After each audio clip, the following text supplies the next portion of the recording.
নমস্কার, কেমন আছেন সবাই? MS লাইফস্টাইলে আবারও একটা নতুন ভিডিওতে সবাইকে স্বাগত জানাই। তো আজকে মা করেছে সজনা চচ্চড়ি। তো সজনা চচ্চড়ি কী করে বানায় সেটাই আপনাদেরকে জানাবো। তো কথা বলতে বলতে দেখুন অনেক দূর মায়ের ফোড়ন দেওয়া হয়েই গেছে প্রায়।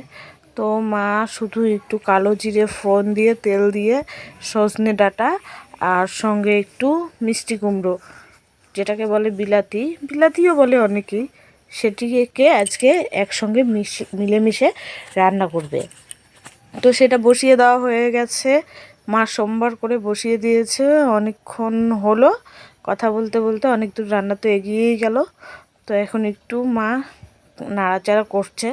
সবাই তো সাধারণত সজনে ডাঁটা একটু সর্ষে বেটে খেতে ভালোবাসে, তো মা আজকে সজনে ডাঁটাতে সর্ষে বেটে দেবে না, জাস্ট শুধু এমনি হালকাভাবে রান্না করবে।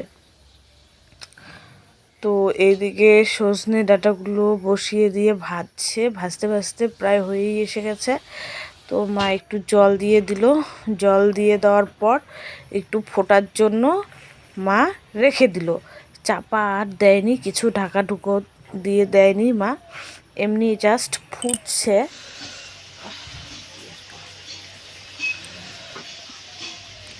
সজনের ডাঁটাটা প্রায় হওয়ার দিকেই হয়েই এলো বলে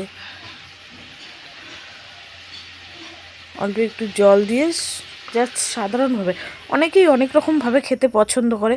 তো ফাইনালি রেডি হয়ে গেছে মিষ্টি কুমড়ো আর সজনে ডাঁটা চচ্চড়ি।